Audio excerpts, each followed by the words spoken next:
Did we do well, my darling girls? Did we really do well? We grew you up to be straight and strong, to do your best to know right from wrong.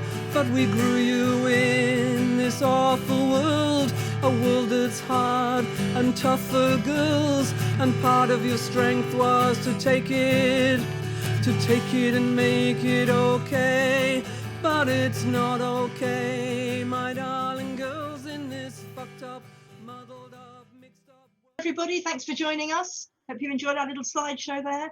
Some of the successful actions we've taken part in the past.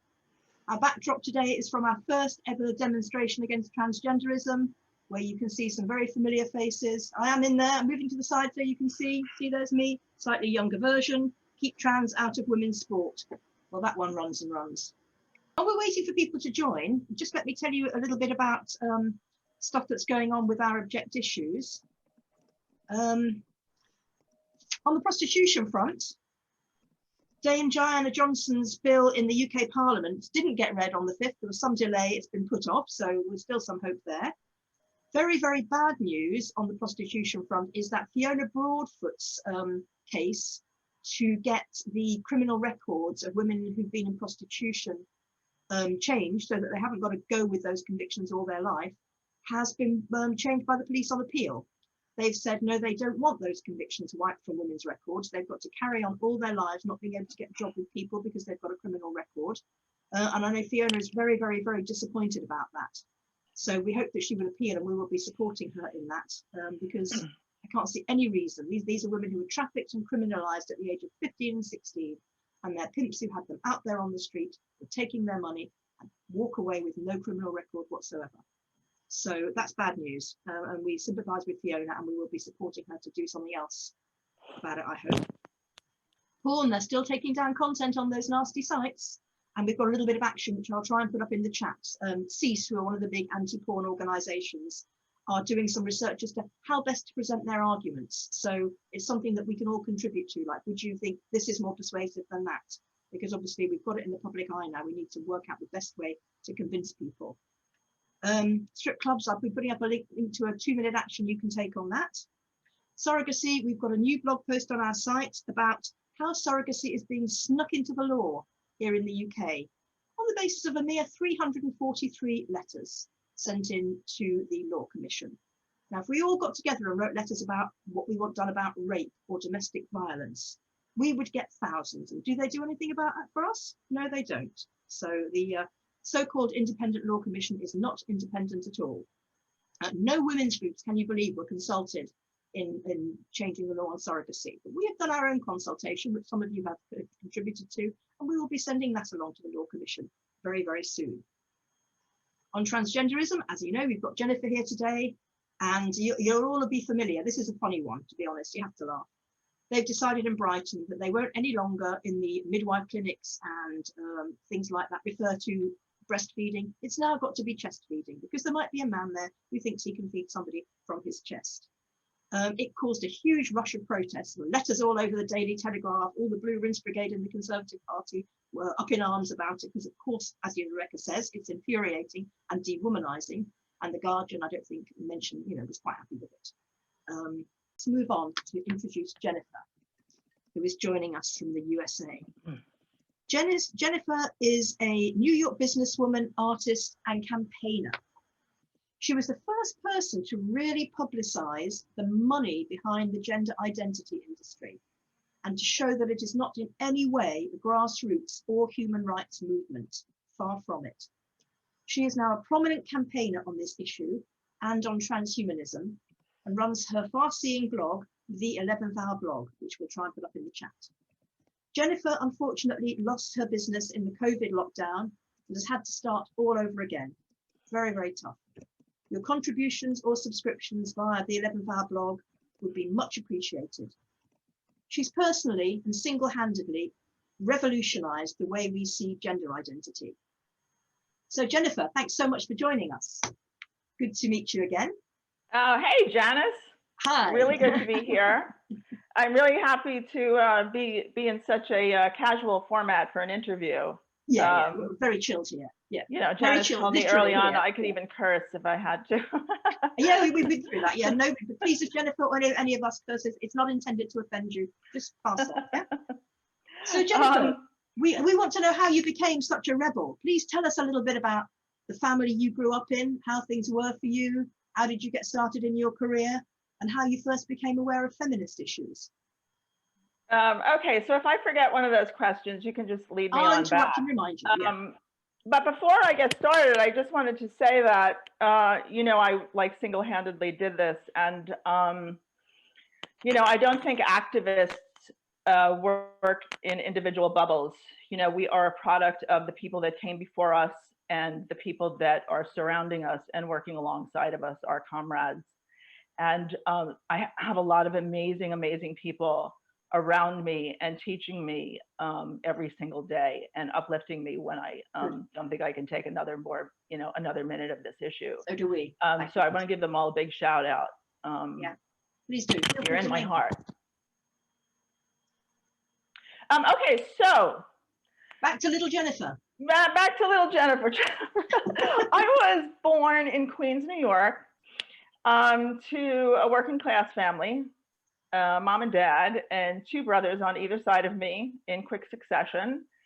And my sister came much later, 14 years my junior. And it was a Catholic family.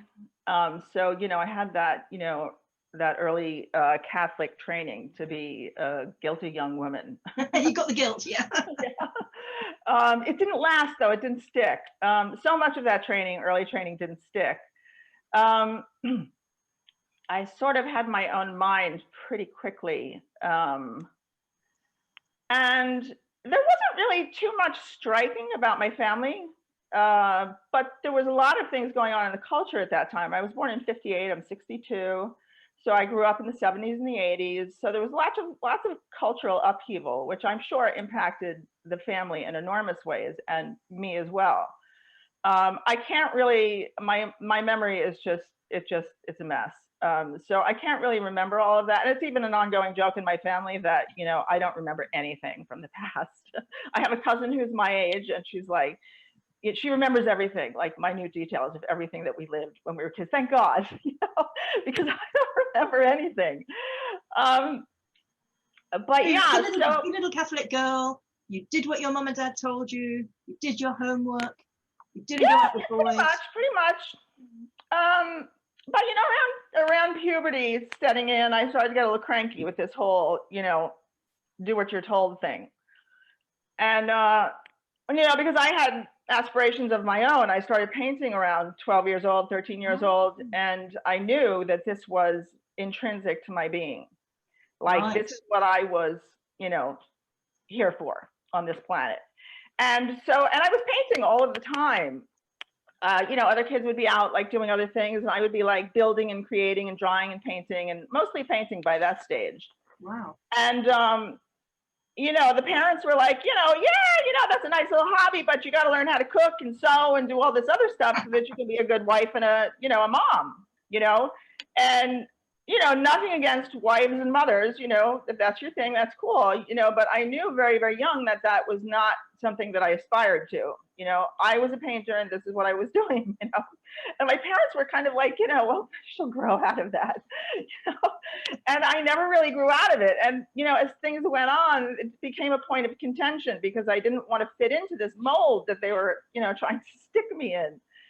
And so what I did was leave. I mean, I left right after high school. I left the family, never to return. Age, what, 16, 18? 17. Yeah. And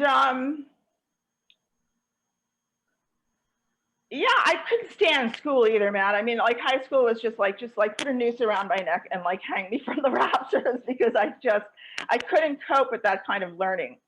You know, very structured, like sit in a row, jam facts into your head, and then, you know, you regurgitate them at the end of the week. No, and absolutely no. Like, I just was not interested. So, you know, academia and college, university, whatever, was just completely out of the question for me. I also did a vocational stint in high school where you go to another, like a vocational school, half your day. And I did dental assisting. Right. Which was a huge mistake. Someone's got to do it. Utilize that either. And so I went out into the world at 17 years old.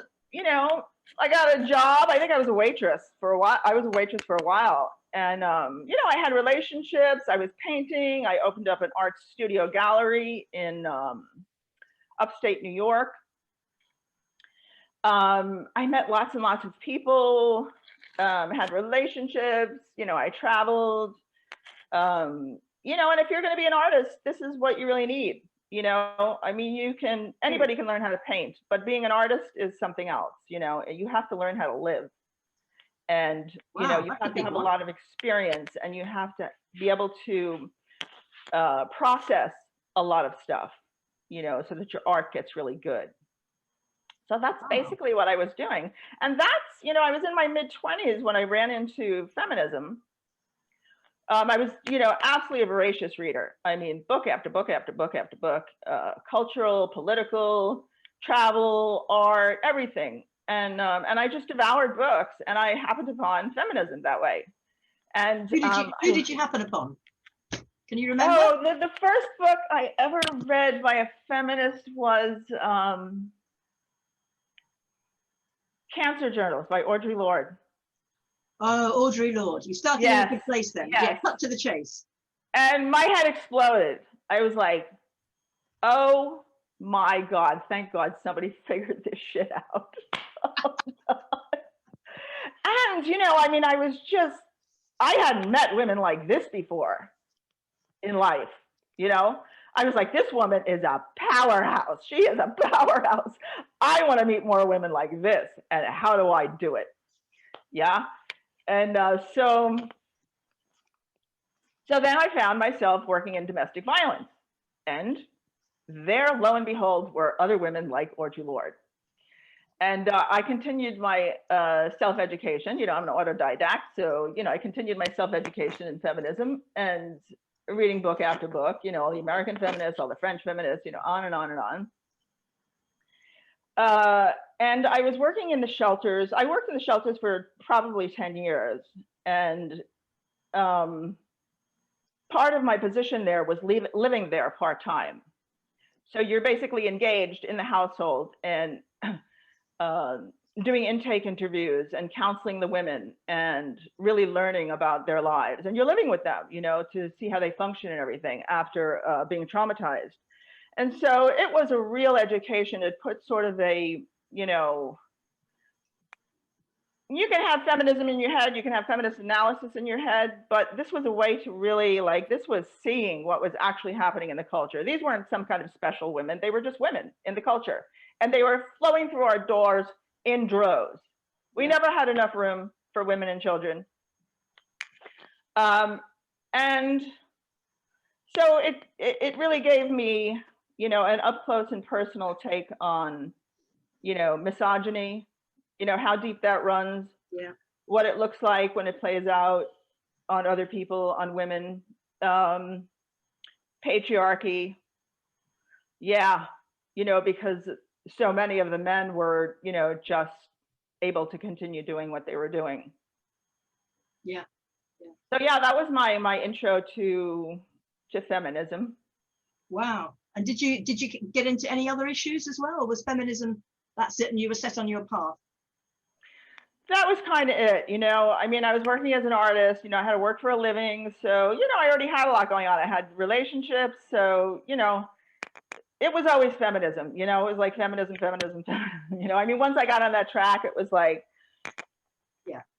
And I was also living in an urgent situation, you know. I mean, I was, you know, up close and personal with these women's lives and these children's lives, like so much of the time that, you know, it was a big part of my life, you know.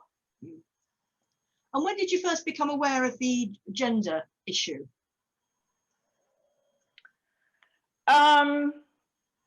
Well, in its current manifestation, that was probably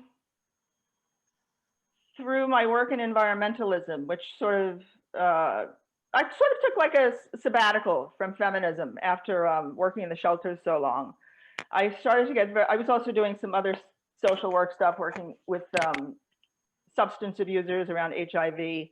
And it was all just, you know, intense.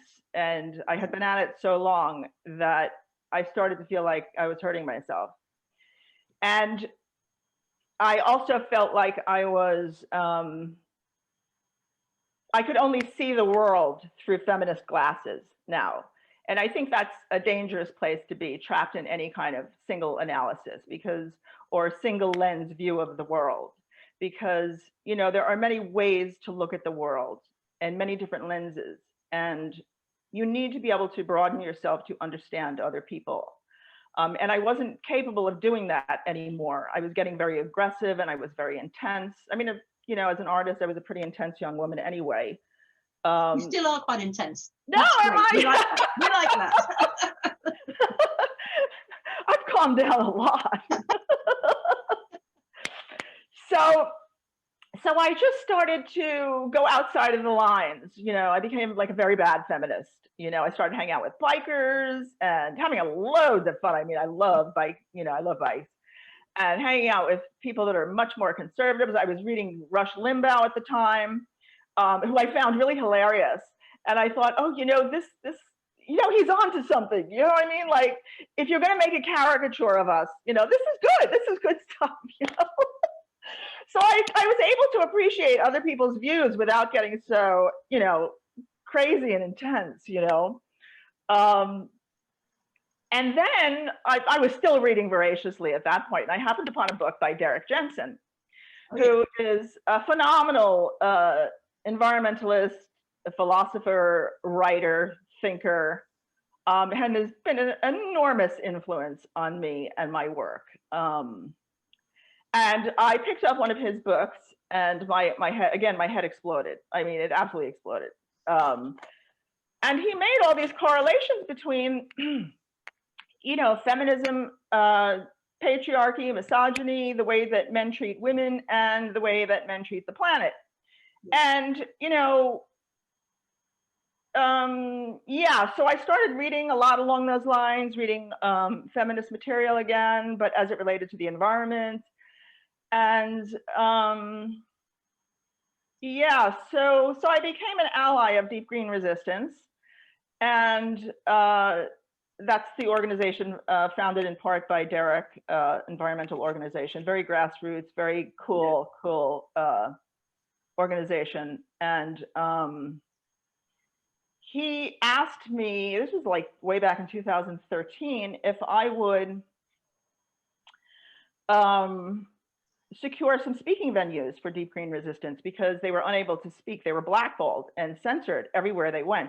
This was on the West Coast, because that's where Derek lives, and the others who helped form this organization. And I was like, sure, you know, I mean, I can give that a whirl, you know. So I secured a few venues in New York City. And they weren't even, you know, speaking about, you know, this issue at all, but they acknowledged biological reality, sexual dimorphism. So this is why they were blackballed. And these people would show up at their events, you know, screaming and defending their materials and, you know, just getting intense, and, you know, nobody could hear them talk. So I secured these venues, and very quickly, in quick succession, they were all canceled without explanation. Now, I knew why, because it was happening on the West Coast as well. But I was like, whoa, what the hell just happened here? So you saw the effects of it before you found out about the strength of it. Exactly. Which is why I wanted to know about, like, behind the scenes, like, what the hell is going on here? This isn't kids. This is not like, you know, blue-haired kids with bones in their nose yelling, you know, trans women, you know. They don't have any power. Who has the power to get everybody censored, you know, around this issue? Like, who is that? Who's doing this? You know, so that's where I kind of, you know, started to research this issue. And which nobody else was researching, as far as we can see, because, you know, where wrote an article. There were some people that were seeing it early on. You know, there were other feminists definitely seeing it. I wrote an article for an anthology, Female Erasure, pretty early on with another feminist, and I'm going to just ruin her name, Mary Kia Lee. She's Irish. She's got this Irish name. I'm like, I even asked somebody, if I ever have to pronounce this, how do you do that? But I wrote an article pretty early on about, you know, this push to construct an identity out of children who were non-conforming to, you know, cultural stereotypes, you know, and create this structure of transgender children. And so I wrote about that kind of early on with her, and she was brilliant. I mean, she was absolutely brilliant. And she taught me an awful lot. And then there was another feminist, Mary Lou Singleton, also on the West Coast, who's spoken out about this. She was actually on Chris Hedges' On Contact, speaking about this issue with, I can't remember her name, so sorry. No worries. Yeah, but so, you know, and she's the one that brought up the whole Pritzker family. You know, she had mentioned Jennifer Pritzker. He was funding the Palm Institute, da da da da da. You know, there's some other things that he was funding, and she talked a lot about that. And I was like, oh, okay, so this could be really meaningful to do some research around this dude. You know, this is a dude, Jennifer Pritzker, right? He's part of the Pritzker family, the billionaire family in America, one of the richest. They're 29 billion rich. There's quite a few of them. They're out of Chicago. He was in the armed forces, and was married with, I think, 4 children. And, you know, in his 60s, he decides, you know, that he's going to pretend to be a woman now. And so, you know, here he is, this really rich dude. You know, he's hanging out with all these other really rich dudes, you know, these philanthropists and corporatists and etc. And he sends around a memo, you know, I'm a woman now. So, and then he starts showing up to meetings with a dress and pearls, and nobody says squat. Because he's rich. Probably because he's rich. You think? No, nobody challenges the rich, do they? Nobody challenges, because they want their money or they want the benefits of knowing them. This is a little out of those lines too, though. You know what I mean? I mean, you can do some pretty strange crap, you know, if you're rich. But this was like, woo! This was really Let's just create a trans widow and 4 trans orphans just for fun and put on some pearls. You know, hello. So, you know, I started to research the Pritzker family, and, you know, they had started out, you know, their wealth was generated by the Hyatt hotels and nursing homes. Yeah. But by the time I got to them, holy crap, all of their investments were in the medical industrial complex. Right. Massive, massive investments in the medical industrial complex. And so this guy, you know, starts funding, you know, all of our institutions, not only him, but the whole family.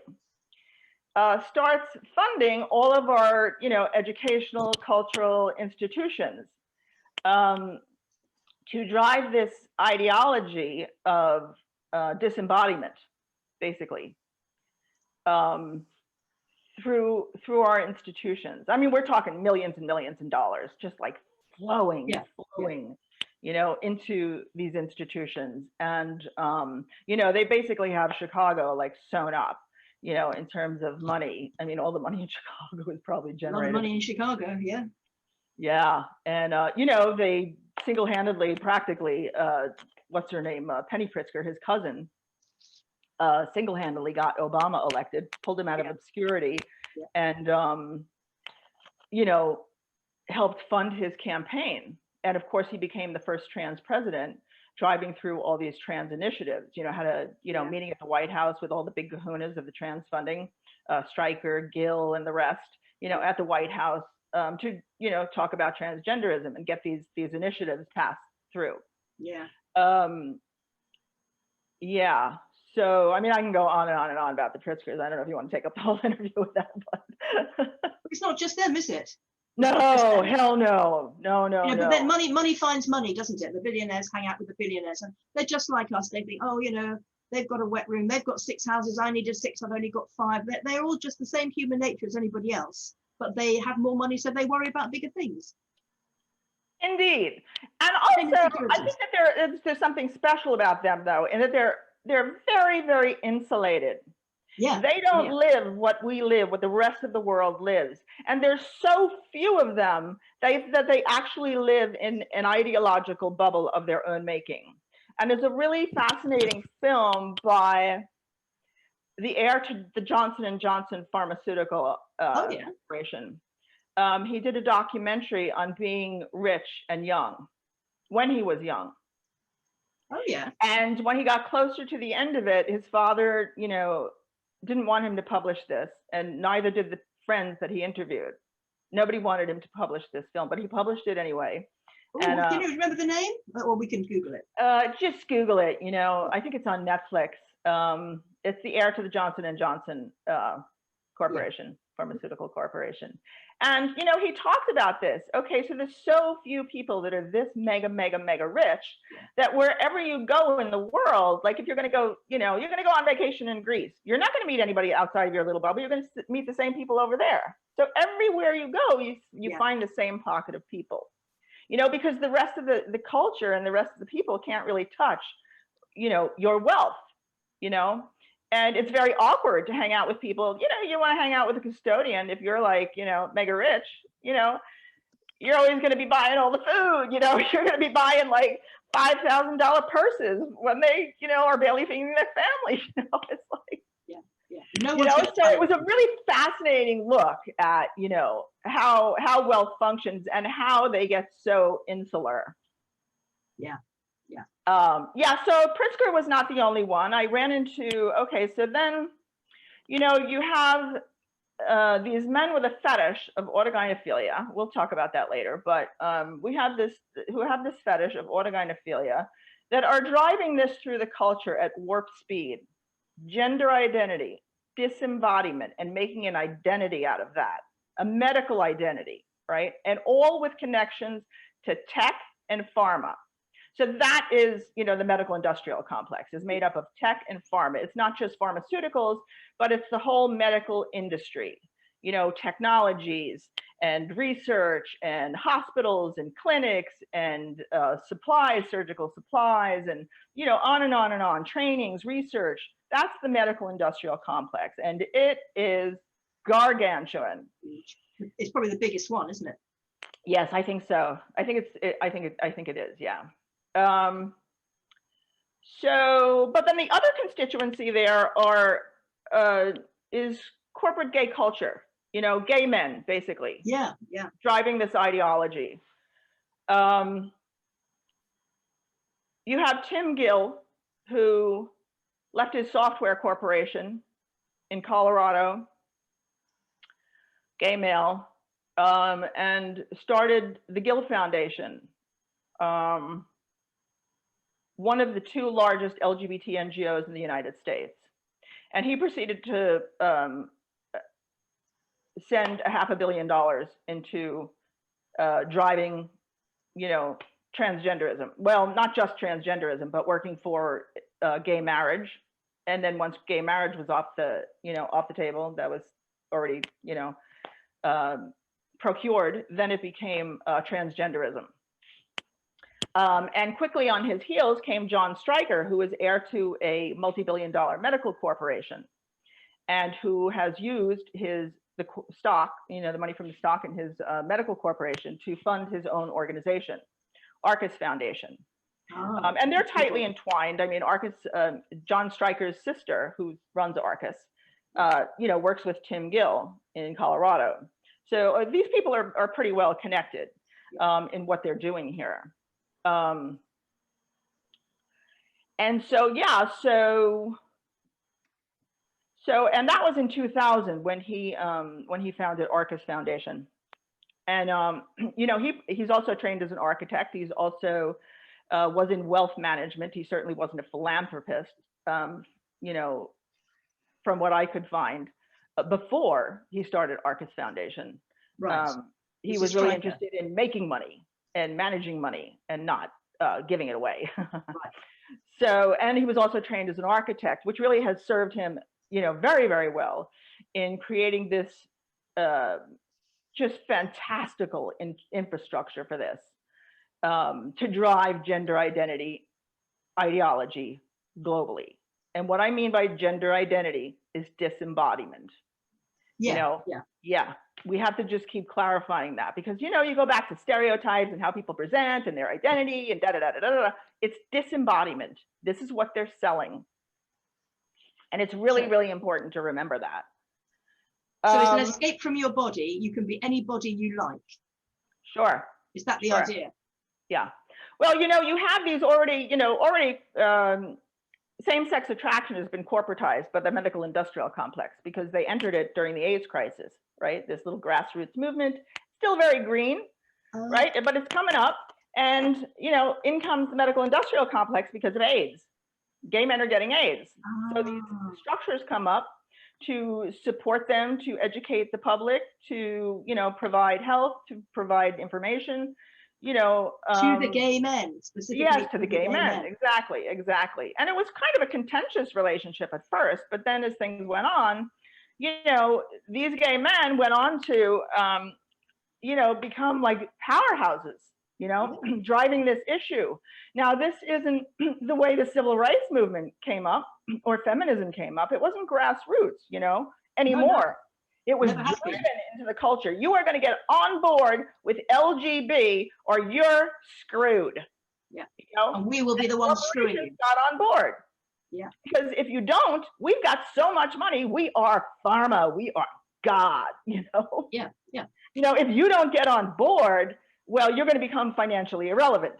So, of course, corporations, they do all this cross marketing. If you,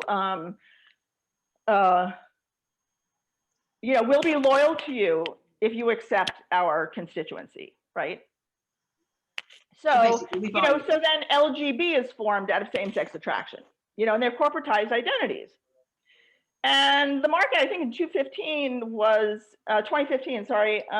like 9-point-something billion, the LGB market. And now it's global. That was, American market for LGB in 2015. Now the market in now is like 3.6 trillion worldwide. Wow. And of course, lesbians went on to create community, bookstores and cruises and coffee houses but the gay men went on to invest in banking and corporate structure, right? Yeah. So, I forgot where I was going with this. Sorry. So I told you, get on a roll. When you discovered all this, I'm amazed. Why didn't anybody else discover this? Why was it left to you? I know you may not know the answer to that question, but why hadn't all the scholars and the journalists dug like this? Well, this is very, very totalitarian. It was totalitarian. It was getting totalitarian when it was just LGB, because it was growing as a force, as a market force. But now they're gargantuan. Yeah. They're everywhere. And I'm sorry, where was I going with this? I was asking, why didn't anybody else look into this? Oh, well, I was really, really well positioned because, I wasn't attached to any kind of institution, academia or otherwise, right? Yeah. I had my own business. It was a mobile business. Yeah. I didn't have any close family ties, of anybody near me. You mean you were not, there was no one that was likely to get the screws put on them? Right. That's what I wasn't living with anybody. I wasn't married, don't have any children. Yeah. So, I was perfectly positioned and I was just doing it. It happened organically.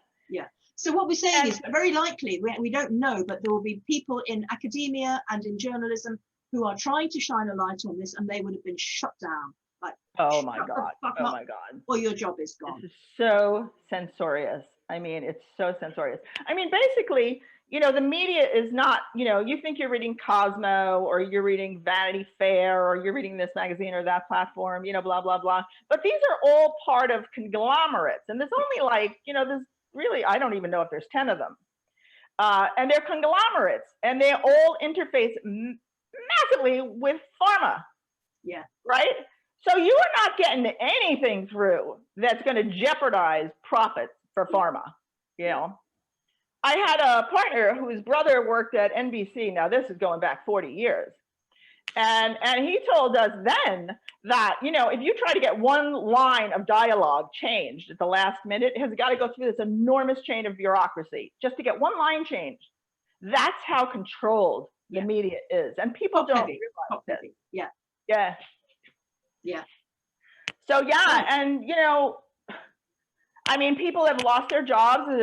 A teacher in Virginia lost his job. He was up on GoFundMe he's got 4 kids. He's got a family to feed. He lost his job because he, you know, misgendered somebody. Yeah. You know, there's professors, you know, professors been, you know, I'm trying to think of his name, Mark, somebody here in New York, who was, you know, he's tenured professor, and he's, you know, he's been brought under the tribunal. Well, there was good old Jordan Peterson, wasn't there? Whatever you think of him, he had yeah. Well, I think a lot of them in terms of speaking up for this particular issue, you know, and the censoriousness of you know, and the compelled speech issue. I mean, Absolutely. He was spot on with that. Yeah. Well, we've had it here as well. We've had Kate Scotter, who we had on the other week, and we've got Maria McLachlan. I was in court when she was told to refer to this man who had attacked her, dressed as a man, as she, and that, you know, it's compelled speech. And she's coming on again for a webinar just to catch us up on what's been happening to her.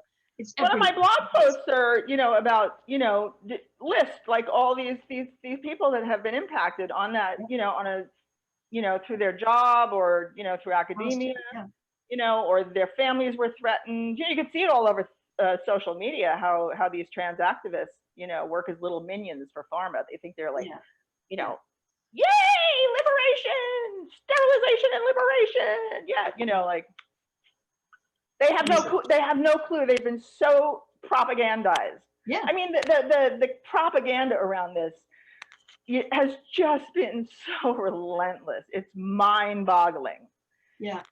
It's mind-boggling. It really, really is. And it's drenched the entire cultural mindset. You know what I mean? It's like, wow.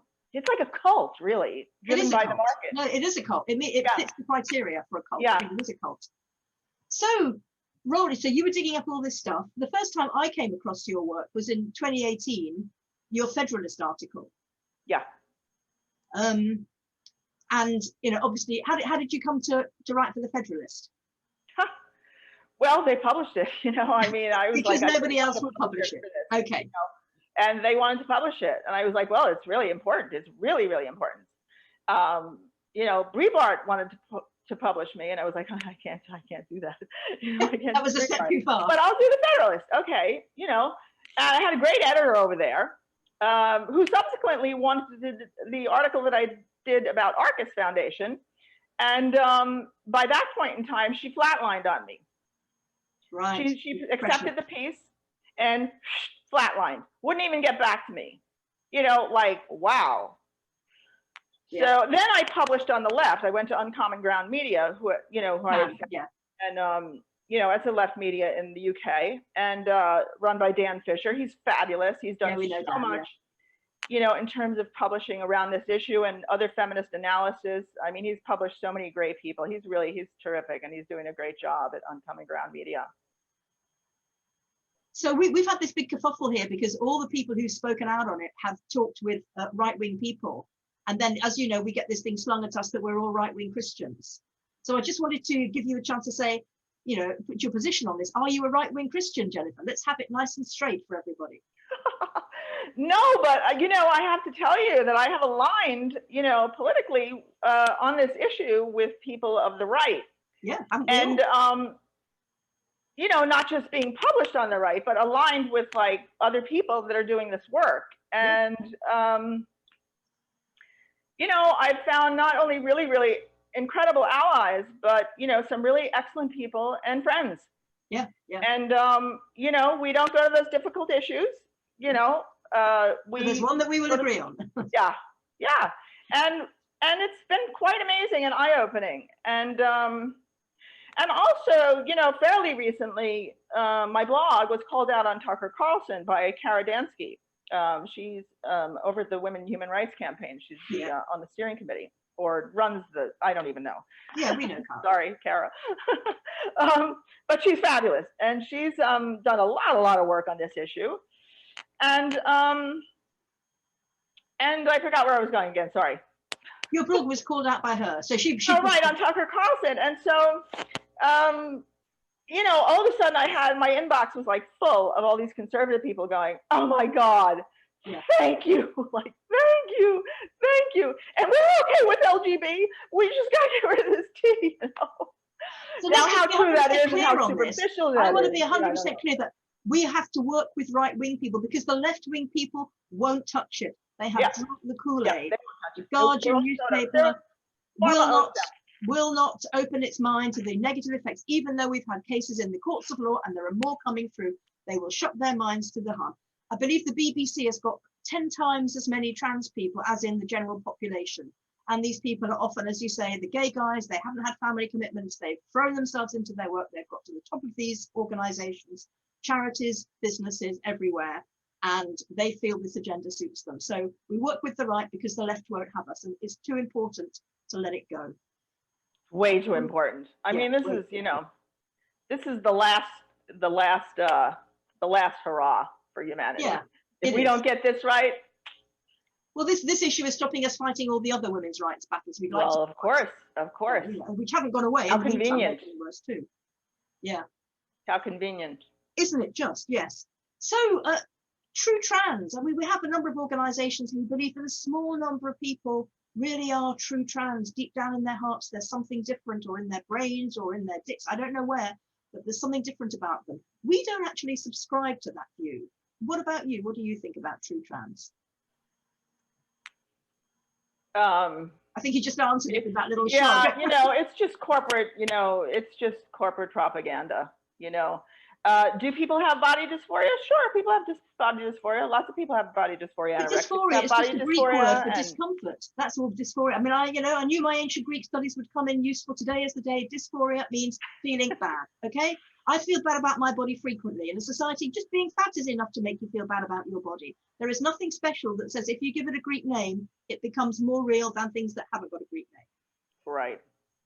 And of course, this, you know, this didn't just emerge in a bubble. This emerged from, you know, the fetish of transsexualism. Absolutely. It's at the absolute root of this thing. As Jackie Trainor told us back in the 70s. But, you know, it's the fetish of objectifying female biology and wanting to claim that as your own. Yeah. Okay, so well, female biology is pretty wonderful, but that's wonderful for what it can do, isn't it? It's wonderful for the sensations it gives us. It's wonderful for the popping out babies that it does and how it keeps the human race going. It's pretty wonderful. They haven't actually managed to replicate that yet, but we do get these media stories, don't we? Oh, man has baby. And when you look, it's a man who used to be a woman and has kept those useful little bits to popping out babies. Oh, men can have babies now, and it's fairy stories. Well, this is basically what they're after, that capacity right there. Yes, yes. They want to overtake that with tech. Yeah. They want to replace that with tech, yeah. And in order to do that, you know, they have to get rid of women, you know. Yeah. Well, we're inconvenient, aren't we? Yes, very, very inconvenient to this program. Absolutely. Mm. So tell us about transhumanism. Well, transhumanism, the idea that is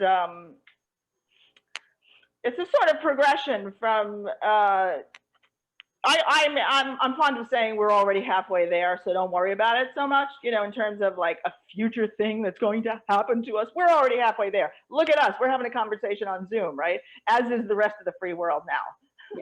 Right? And you know, you can't even talk to people without a mask, right? You know, we're so divorced from material reality, from the natural world, where we, you know, what we are a part of.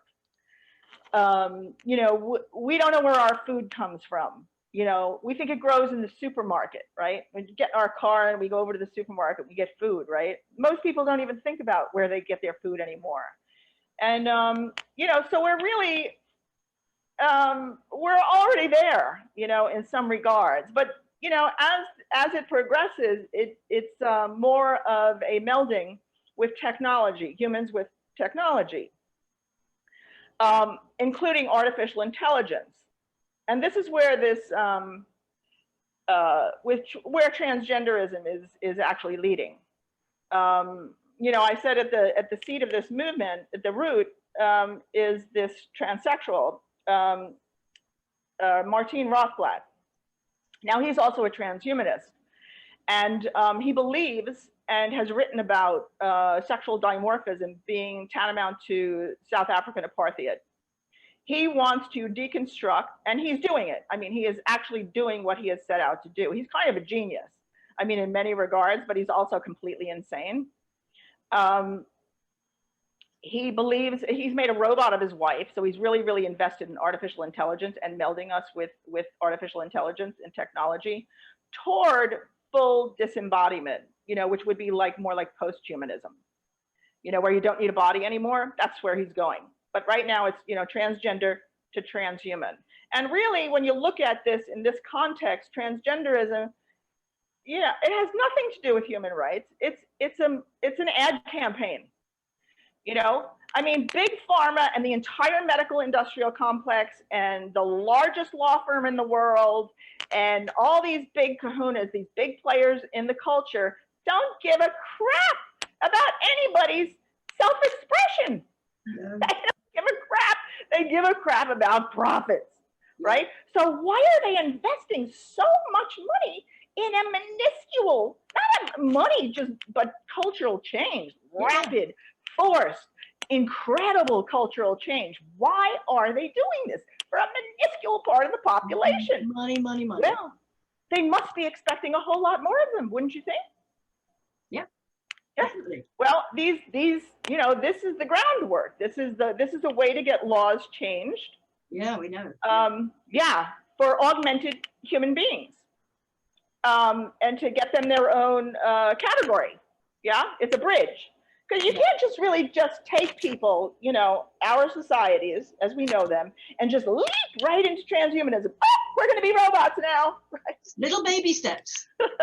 you got to build a bridge. So transgenderism is the bridge, you know, and you know, they're planning on making superhumans. And if you think this is absolutely crazy, just Google, you know, the recent developments in bionic limbs. I mean, it's absolutely crazy what they're able to do. Yeah. And, you know, Elon Musk is creating this Neuralink it's a chip that you implant in your brain. And he knows, he's the richest man in the world. He knows what's going on. You know, he knows that this is where this is all going. And he's scared to death over it, but it doesn't stop him, which is really interesting. He's scared to death of the advancements that we've already made for artificial intelligence, right? At the root of this, some people who are really very, very uncomfortable with themselves and have had maybe far too overprivileged an upbringing and can't feel comfortable within themselves. They've never had to face any challenges. Money has done everything for them. And they will go look for escape after escape after escape to try and make themselves able to accept themselves. Is that what's going on?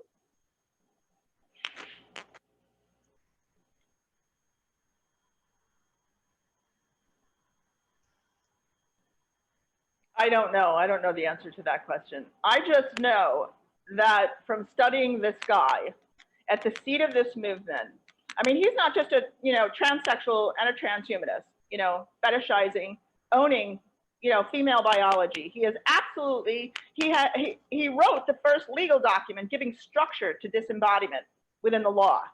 Yes, he gathered with other transvestic, you know, men who were cross-dressing in women's underwear, and you know, other lawyers, other men, and gathered with them and created an organization, the Transgender Law Center. And this is all, you know, linked. All these links are in my article on Rothblatt. Yeah. And so they, you know, he wrote this first document that has now become SOGI 123 and the International Gender Bill of Rights. You know, he Yogyakarta principles, the Yogyakarta principles. And the Yogyakarta principles, right. So he's really, he's at the seat of this, and he's written about taking over, just deconstructing sexual dimorphism. He has written about taking over reproductive capacity with technology. He has been involved in the Human Genome Project. He invented satellite radio. He wrote this document, this initial document, just right along the same the timeline that queer studies entered the academia, replaced women's studies and entered queer studies and gender studies, right? At the same time, he writes this document, right? And later on, John Stryker of Arcus Foundation goes on to fund queer theory in Spelman College. Yeah, Spelman College. So are we talking about Denton's law firm here? Because I was going to ask you about that. Yes. The largest international law firm in the world. Yeah, they're helping, construct across the globe the legally transgender children, which is just nonsense. There's no reason to be giving children, drugs and stopping their puberty, a natural process, Absolutely. For ideas in their head. It's just absolute madness. It's madness, but they're doing it. And this is why they're doing it. Yeah, we've had that here, and that's been to court. We've had our Kira Bell case, thank God. So Jennifer, do you feel safe doing this work? It's obviously you're very inconvenienced to a lot of very powerful people. Yeah.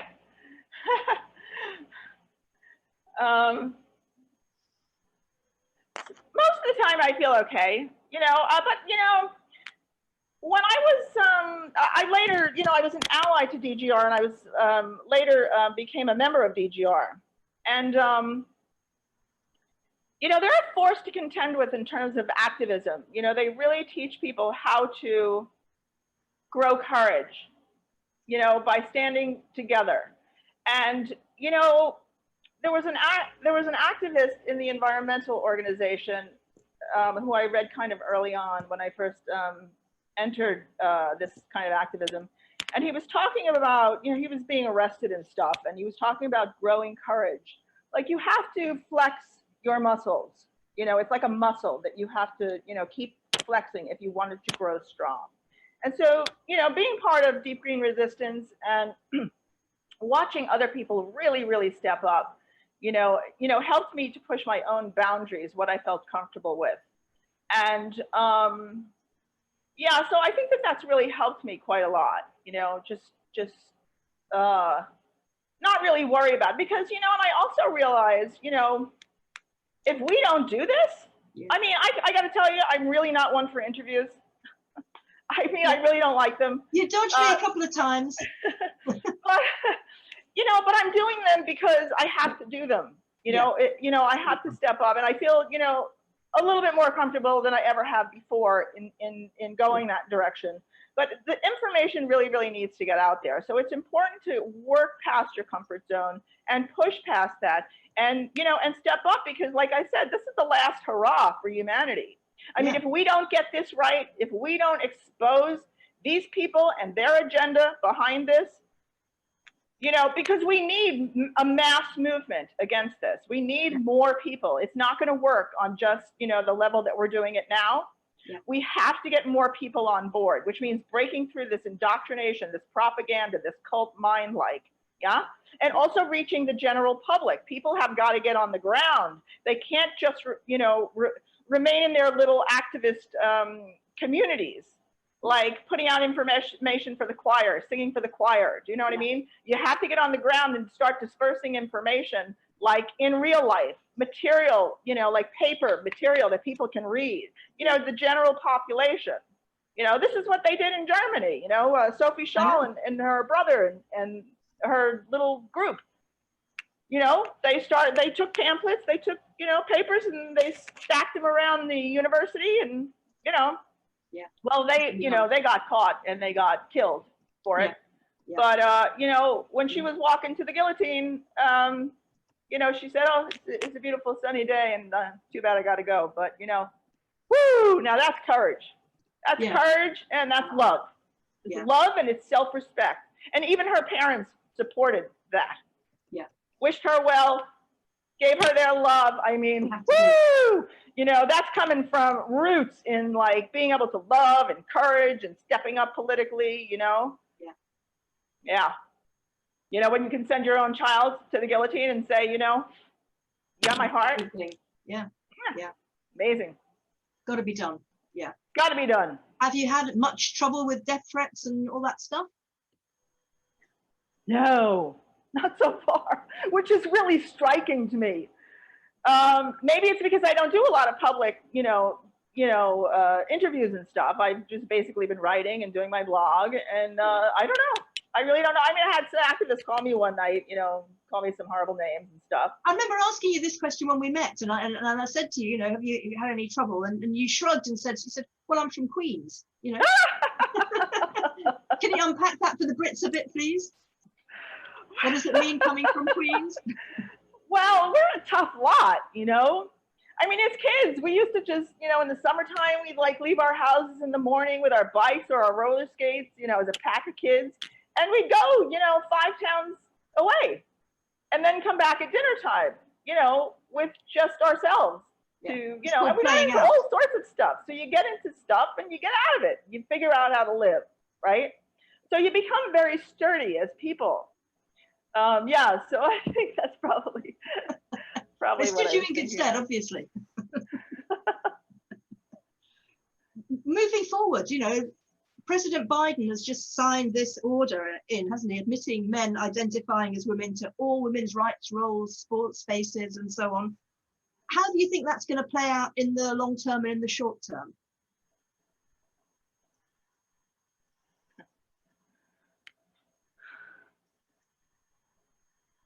Well, first of all, Biden didn't do anything. I mean, he pushed the pen across the paper, but let's face it, he's just a little puppet of pharma.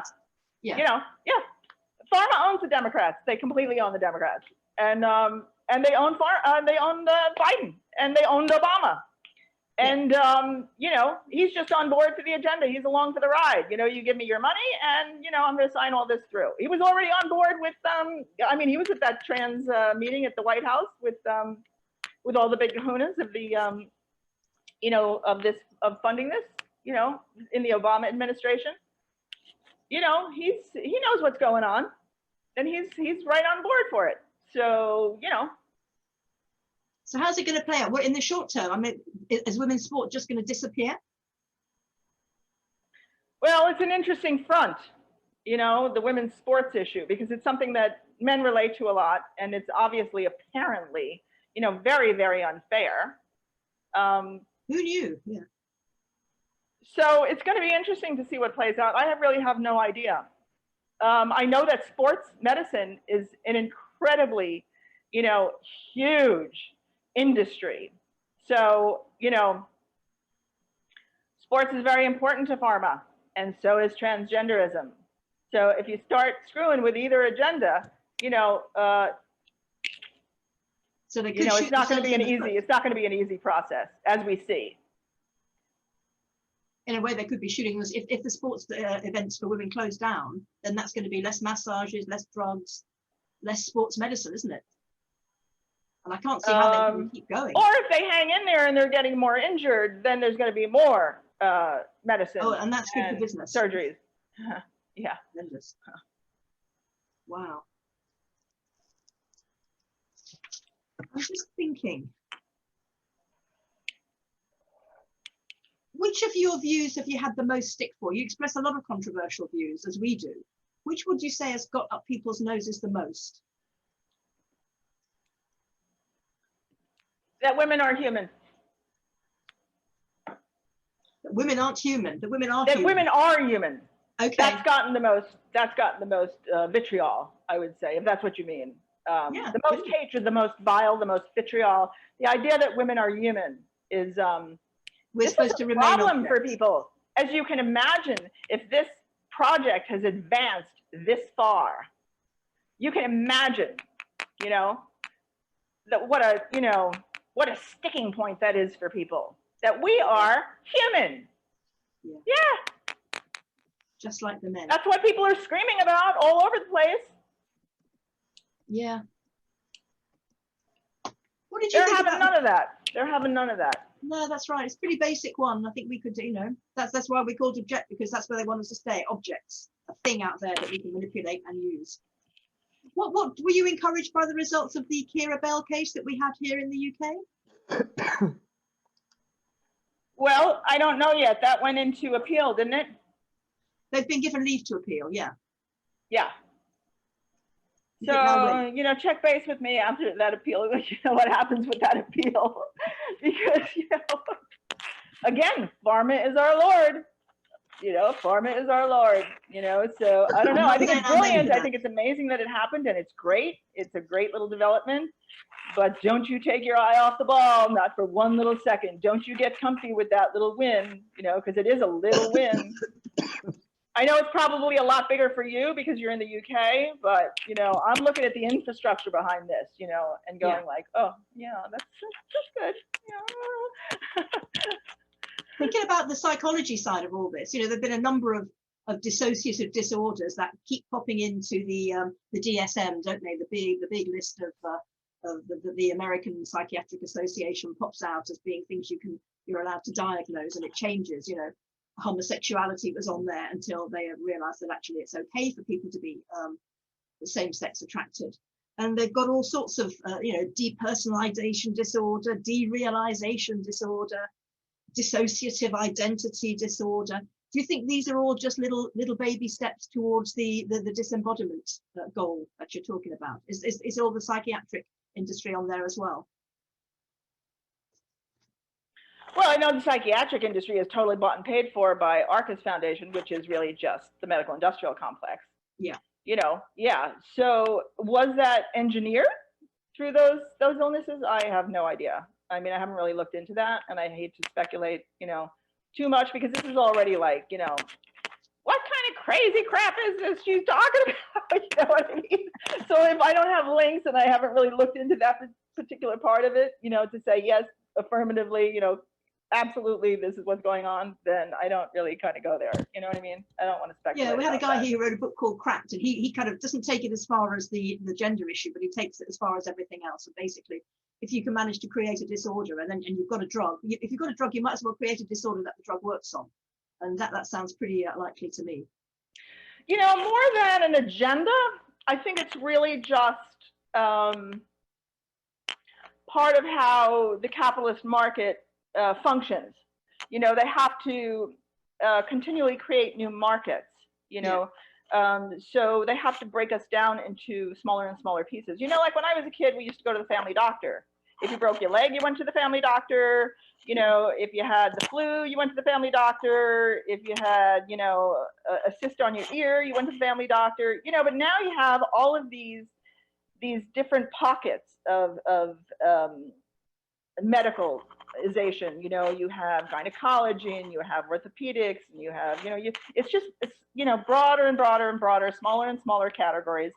And it happens, because they have to create new markets. And, the same thing happened with LGB. You have these three corporate identities, and you have heterosexuality. Well, how are you going to create more markets out of sexual dimorphism, people that are sexually dimorphic? You can't do it. So you have to break people apart. You have to deconstruct sex, the boundary between male and female, in order to create all these other, identities. Rainbow alphabet. Yeah. In order to market to them. Yeah. Do you think they've just overstepped the mark a little bit? I mean, so many of them. Oh God. Do you have any views on COVID and whether this is likely to upset the apple cart, give people a reset, bring people to their senses? Does it help the gender agenda, or does it stand in the way? My great concern is that people are just more and more involved in technology. Now they're more and more glued to their computers and online because they're having to be locked down, and many people have started working remotely and have not gone back to work even when they could. Yeah.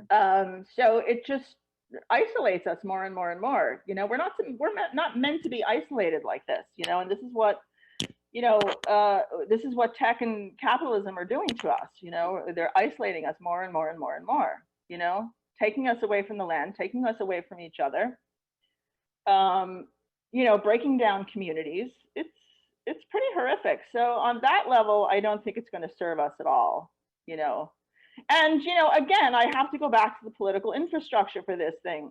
I mean, I can't show it to people. I mean, I haven't shown it to people. I've tried, but I've done so much research, and my ability to write what I see is limited. Do you know what I mean? So it's like, I mean, I wish I could catch up and give people like a really big bird's eye view of like how this all like fits together. Like I'd love to do just one massive flow chart, you know, of like all of these players and all the things that they're doing. It would be amazing. How about a film? How about a film? Well, maybe it'll come. Good, Who knows? Come I don't have any money to make a film. I'm not a filmmaker. So I don't know. I think it would be good in a film, you know, because the visual, it's a very, very visual thing, isn't it? Mm. We need a filmmaker. So I'm looking through the chats. People are very keen on the links with the environment. Yeah. Is there anything that we haven't covered, Jennifer? Is there anything that we've forgotten to ask, missed out, you wanted to say? And yeah.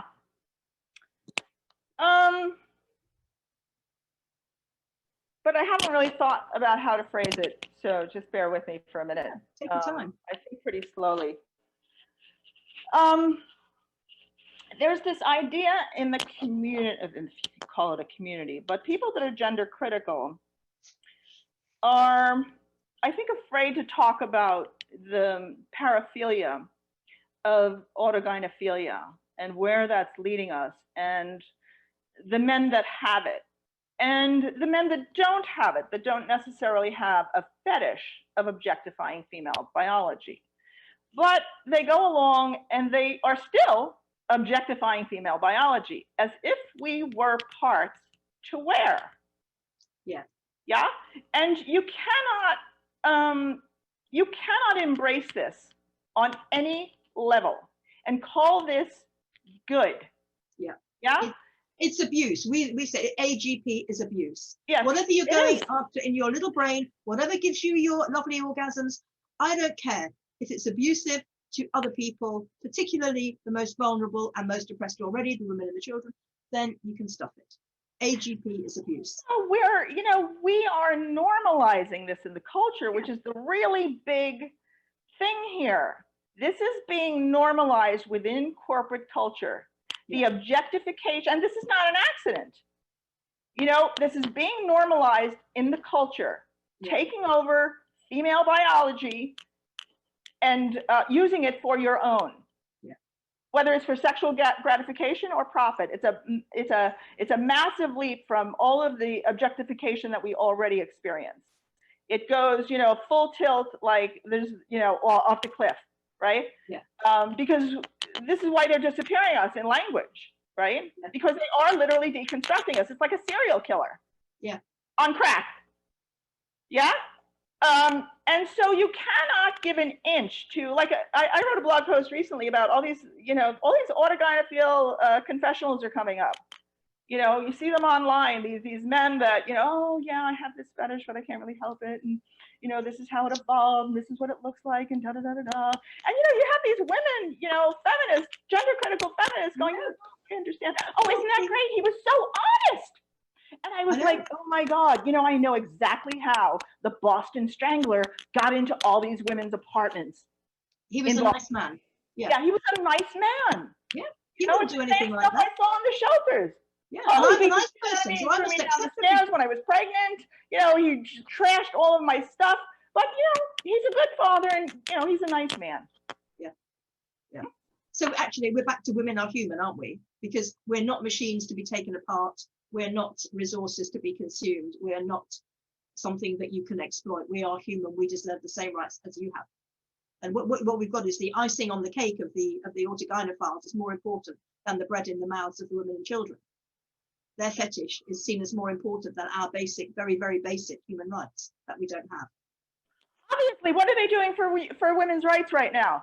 Nothing. In corporate culture in Goldman Sachs, they're having meetings saying, hey, if you're an autogynephile, come on forward. Come on forward. We're going to support you in our culture. We're going to have workshops for other employees at the and this is not just Goldman Sachs, but we're going to have these workshops, you know, for others in you know, these vanilla people, these, you know, these humans, to be nice allies to you, to be good allies to you. We're going to give them buttons. We're going to give them, you know, play cards on how to use the pronouns, and we're going to give them their lobotomy at the same time. Thank you very much. Yeah. Yeah, so this is being normalized in the culture. And where does it stop? Are we going to have, you know, adult size, you know, changing tables in the gender neutral bathrooms for adult baby loving diaper fetishists? Are we going to have little dog bowls at the desk for, you know, human puppy fetishists? I mean, where does that end exactly? And I don't really think this is an accident that it's being promoted and, you know, that we're being inundated with fetishes. And I mean, I just read 2 articles that came out in the past couple of days. One of them was in Cosmo, one of them was in Counterpunch, and they were both like, just disgusting. You know, these, you know, this one guy was like, you know, my whole life is a fetish, you know, and he just went on with these just horrible descriptions of like what he likes and and the other guy was a cannibal, and, you know, he had hired some kind of fetishist educator. And I was like, holy God, you know, have we gotten to this? You know, this is like, but this is not an accident. I mean, you know, when children are being sexualized as well, they're being these curriculums paid for by the trans lobby, same people funding, you know, transgenderism. You know, this happened under Obama, you know, these elementary school programs going through, you know, he was, you know, Pritzker's bought that, you know, a whole bunch of people bought that, but, you know, the funders of the trans lobby, you know, sent these programs through into the grade schools, which are sexualizing and exposing children to too much information. And they're being like traumatized, I think, on purpose, because, you know, the first people to dissociate are survivors of sexual abuse. Yeah. And so we're inundated all the time with this. It's just, it's like worse than being on the Jerry Springer show, like, you know, 24 hours a day, you know? And it's, you know, it's all towards disassociation, disembodiment. This is the drive, this is the drive, you know? Yeah. So we have to, as gender critical people, we have to step up more, we have to be more open, we have to be more out there, and we have to stop being Ms. Nice Person and start criticizing this fetish agenda, because it's crazy it's so out of balance to put somebody's fetish above the rights of women and children. And we have to come out there and say, well, not only that, but you're infringing on my right to privacy. That's not an accident. You know, that they're allowing for that, you know, that you get to infringe on my right to privacy. You know, we're being surveilled 24/7. Yeah. Right. And now it's like, okay, you're not allowed to have any privacy. People without privacy, you know, they go crazy.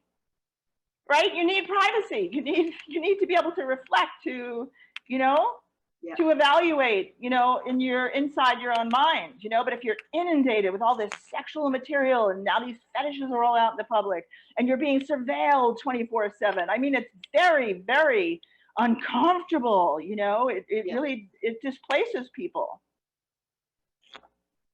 It does.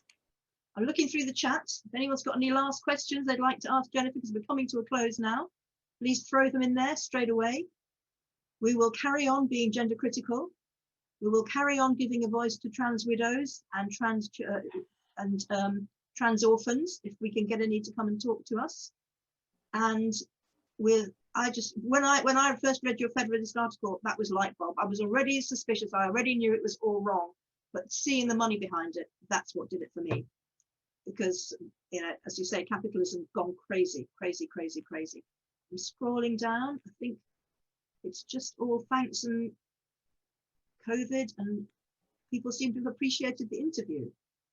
Oh, good. I'm so glad. Yeah. Kira still needs funds. That's good to know. Please donate to Kira. Jennifer's blog is in the chat. Please donate to that. And please join us. We'll be sending you an email for our slightly different format next weekend, building resilience in children and young people, putting other ideas into their head, making them able to appreciate a little bit what is going on out there in the culture. And in a couple of weeks, we will be joined by Stella Perrott, who's been here today. Thanks for joining us, Stella, to tell us more about what happened at the Morning Star and all the activism she is now spending her time on instead. Thank you so much, Jennifer, for joining us. It's been great to talk to you. Thank you, Janice. Thank you so much for having me. Wonderful. And thank you for the work that you're doing. Well, you know, thank you for the work we're all doing. Thank you for the work. And Mary, great work with the tech.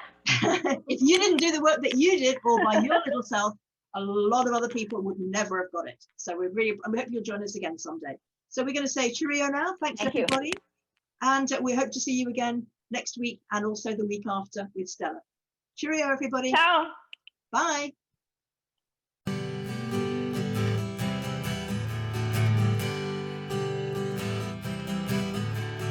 Did we do well, my